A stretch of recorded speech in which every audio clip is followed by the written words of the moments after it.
Halo, Assalamualaikum warahmatullahi wabarakatuh. Eh, Selamat pagi semuanya, selamat bertemu kembali dengan saya, Retno Purwanti, pengampu mata kuliah perancangan multimedia. Gimana teman-teman liburannya? Mudah-mudahan habis liburan makin fresh, makin mudah untuk menyerap materi pembelajaran kita ya. Baik, sebelum kita mulai, saya mungkin akan sampaikan dulu nih, apa saja sih eh, capaian mata kuliah kita kali ini, dan apa yang akan kita pelajari selama 1 semester ke depan. Oke, saya akan mulai dengan share screen dahulu ya, teman-teman. Oke, nah, apakah layarnya sudah terlihat jelas? Oke, sudah ya? Baik. Capaian mata kuliah ini kurang lebih adalah pertama, diharapkan Anda nanti memahami karakter media berbasis durasi. Jika sebelumnya kita lebih banyak membahas tentang media cetak, nah di mata kuliah ini kita akan membahas materi media berbasis durasi, yaitu media yang dibatasi oleh waktu. Gitu.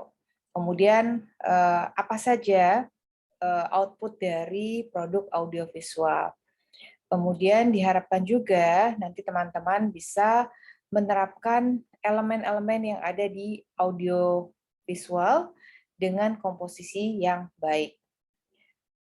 Setelah itu kita akan membahas tentang alur kerja di perancangan multimedia, mulai dari praproduksi, produksi hingga ke pasca produksinya. Dan setelah memahami alur kerjanya, kita akan mempersiapkan untuk perancangan sebuah program audiovisual. Dan tentunya di hasil akhir diharapkan teman-teman mampu menyelesaikan proses produksi sesuai dengan alur kerja yang sesuai, yang benar untuk menghasilkan sebuah produk audiovisual.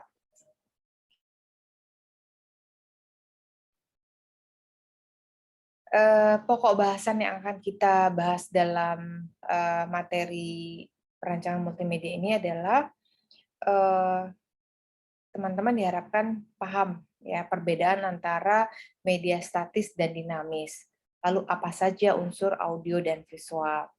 Kemudian alat-alat yang dibutuhkan, tapi sebelum alat-alat, kemudian alur kerjanya. Jadi kalau tadi alur kerjanya ada praproduksi, produksi, dan pasca produksi, kemudian alat penunjangnya itu apa saja. Setelah itu kita juga akan membahas program multimedia itu apa saja sih, mulai dari konsepnya, program-programnya, sampai jenis outputnya, apakah interaktif atau linear. Kemudian sifat dan teknis kerjanya seperti apa, bagaimana membangun teamwork dalam sebuah produksi audiovisual. Yang terakhir, kita juga akan bahas tentang implementasi program, output dari sebuah produk audiovisual dan multimedia. Oke, ini kurang lebih 5 pokok bahasan yang akan kita bahas selama 1 semester. Oke, kita lanjut ya. Sebelum kita mulai, kita pahami dulu definisi multimedia itu kurang lebih seperti apa. Jadi kurang lebih multimedia ini terkait dengan sebuah aspek media yang terdiri dari interaksi yang menjadi kunci dari sebuah multimedia, di mana unsur-unsurnya terdiri dari suara atau audio, ada video atau klip, ada grafik atau grafis, atau segala hal yang berhubungan dengan visual, kemudian ada teks.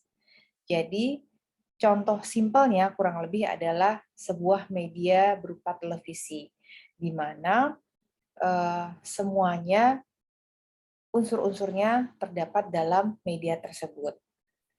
Hal ini dikemukakan oleh Eric Holsinger dalam kutipan How Multimedia Work di tahun 94. Nah, sebenarnya apa sih yang dimaksud dengan karakteristik media berbasis durasi? Jadi, secara sederhana, media berbasis durasi adalah media yang dibatasi oleh waktu. Jadi, kalau sebelumnya di media cetak itu kita hanya bekerja dalam ukuran luas, panjang kali lebar. Nah, di media berbasis durasi ini kita dibatasi oleh waktu, biasanya dalam satuan detik atau menit. 1 detik itu terdiri dari paling tidak 25 sampai 30 frame. Nah, komunikasi yang dibangun terkait dengan komunikasi dua arah, ada interaksi atau tidak. Lalu melibatkan unsur-unsur audiovisual, yaitu visual atau grafis. Ini bisa terbagi menjadi dua, ada fotografi atau ilustrasi. Kemudian ada teks. Teks itu bisa dijadikan sebagai masuk dalam dua kelompok, kelompok visual maupun teks sebagai font atau huruf. Kemudian ada animasi atau sekuen, termasuk juga efek di dalamnya. Lalu ada yang memang fundamental, yaitu klip video. Dan yang terakhir adalah audio. Audio ini juga macam-macam. Ada yang sebagai dubbing, sound effect, maupun sound up, atau yang kita kenal dengan atmosfer. Oke, kita pahami dulu alur kerja dalam sebuah produksi audiovisual. Tadi sempat disinggung ya, ada praproduksi, produksi, dan pasca produksi. Apa saja sih masing-masing yang kita kerjakan dalam tiap bagian? Oke, di praproduksi, ini biasanya kita akan bahas atau akan kita buat ide atau gagasan cerita. Biasanya kita sebutnya sebagai sinopsis. Kemudian kita mengumpulkan data-data. Data-data dan ide tadi kita rangkum dalam sebuah naskah cerita, atau biasanya kita kenal dengan sebutan skenario atau skrip. Dalam skenario atau skrip, itu juga tercantum karakter. Biasanya karakter-karakter itu kita sebutkan dalam sebuah storyline. Nah, storyline tadi kita tempatkan dalam storyboard. Storyboard ini adalah sebuah acuan yang digunakan dalam proses produksi nantinya sampai dengan ke pasca produksi. Storyboard ini selain biasanya digunakan acuan untuk kameramen, editor, maupun talent. Kemudian kemudian di proses produksi itu juga kurang lebih ada 5 hal yang kita lakukan, yaitu persiapan alat, pelaksanaan kerja, pencatatan kerja, evaluasi hasil kerja, dan pengemasan data. Di antara 3 tahap ini, produksi ini merupakan tahap yang paling lama dan paling berat, tapi sekaligus juga paling menantang, gitu ya. Karena banyak sekali kru yang terlibat di sini. Mulai dari talent, sutradara, kameramen, sampai nanti kru-kru lainnya, gitu ya. Termasuk juga penentuan lokasi. Oke, setelah masa produksi selesai, kemudian berlanjut ke pasca produksi. Nah, di pasca produksi ini banyak yang terlibat atau ada yang terlibat, yaitu editor, ya, lalu supervisi. Nah, apa yang dilakukan di pasca produksi? Yaitu transfer data atau transfer materi dari proses syuting ke PC atau ke software editing, ya. Kemudian pastinya adalah proses editing itu sendiri, di mana di situ dilakukan juga authoring dan mixing. Setelah proses tadi selesai, dilanjut dengan rendering. Kemudian master copy hingga ke publishing. Biasanya di sini dibutuhkan penunjang yaitu software editing. Oke. Nah, tentunya untuk melakukan ketiga hal tadi, kita membutuhkan sarana dan alat produksi. Apa saja nih yang kita butuhkan?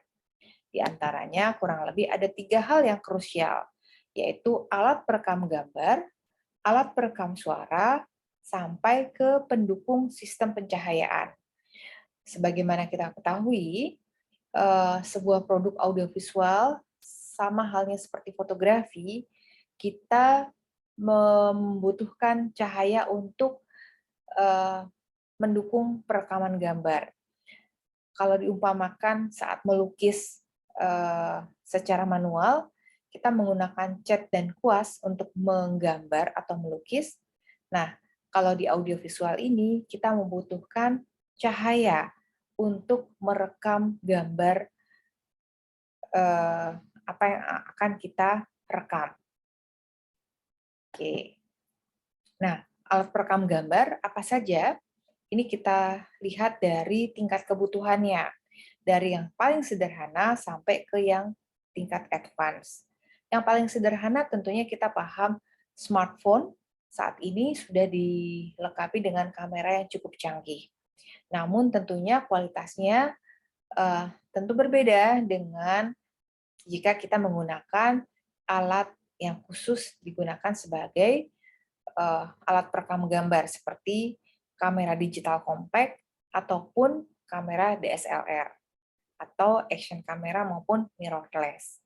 Nah, di sini teman-teman bisa lihat ya, yang sebelah kanan itu dari yang paling sederhana, tingkat menengah sampai yang tingkat advance.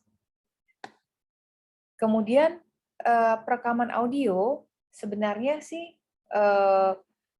alat perekam kamera bisa juga langsung merekam suara, namun nanti hasil suaranya tidak sejernih jika kita menggunakan alat yang memang spesifik untuk merekam audio. Jadi ada baiknya kita gunakan alat yang khusus untuk merekam audio.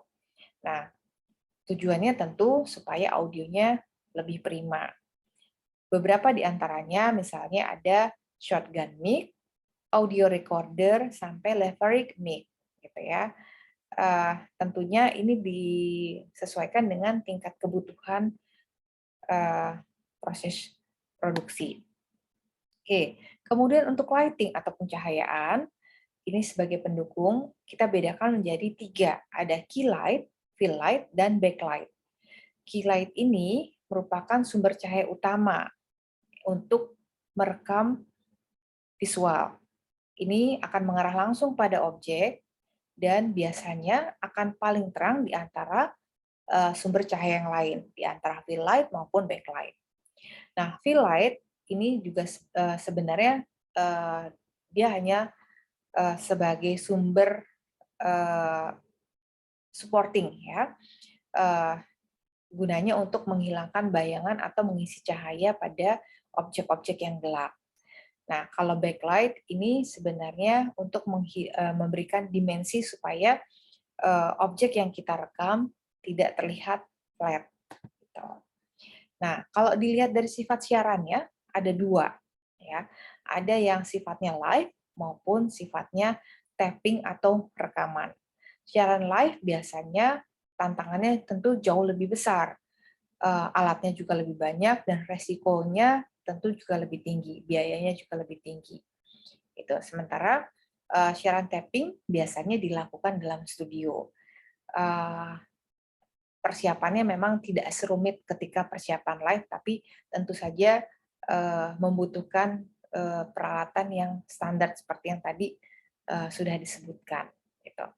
Nah, sampai di sini ada yang ingin tanyakan sama teman-teman? Oke, kalau belum ada, saya akan lanjut, tapi kalau ada, nanti silakan langsung tanya, atau kalau teman-teman masih malu, boleh nanti tanyakan nanti, atau melalui WhatsApp atau email. Ya. Oke, Saya lanjut dulu ya. Baik. Oke. Selain alat-alat utama tadi yang sudah kita sebutkan, ini ada peralatan tambahan yang sifatnya supporting. Hasilnya akan lebih maksimal jika kita lengkapi dengan alat-alat berikut ini. Pertama ada yang namanya reflektor. Reflektor ini fungsinya untuk mengurangi cahaya yang terlalu kuat, terutama ketika kita syuting di ruang terbuka. Kemudian tripod kamera, ya biasanya ini untuk menghindari gambar yang goyang. Selain tripod, kita juga butuh lampu tambahan tadi yang sifatnya mungkin backlight atau fill light gitu. Kemudian ada mikrofon. Mikrofon ini ada beberapa ya, ada yang kecil atau yang besar. Sifatnya untuk menghasilkan audio maksimal. Selain tripod, ada monopod. Monopod ini biasanya digunakan untuk perekaman gambar yang sifatnya moving atau mengikuti talent. Kemudian ada satu alat lagi namanya dolly. Biasanya ini untuk memudahkan pergerakan kamera. Selain tadi ada satu alat tambahan yaitu filter lampu. Jadi biasanya digunakan untuk syuting outdoor. Jadi untuk mereduksi cahaya lampu yang terlalu kuat, sama kalau tadi reflektor itu digunakan untuk mereduksi cahaya matahari di outdoor. Nah, kalau di filter lampu ini fungsinya untuk mereduksi cahaya dari lampu yang terlalu kuat, misalnya ke muka talent, supaya bayangannya tidak terlalu kontras antara gelap dan terang. Nah, ini kira-kira peralatan yang dibutuhkan. Oke, ini kira-kira gambaran alur kerja dan alat-alat yang kita butuhkan, serta apa saja sih yang nanti akan kita butuhkan selama pembahasan dalam mata kuliah perancangan multimedia. Mudah-mudahan bisa dipahami oleh teman-teman. Jika ada pertanyaan, silahkan disampaikan. Saya akan coba jelaskan sejelas mungkin. Terima kasih atas perhatiannya. Sampai bertemu lagi di pertemuan mendatang. Terima kasih.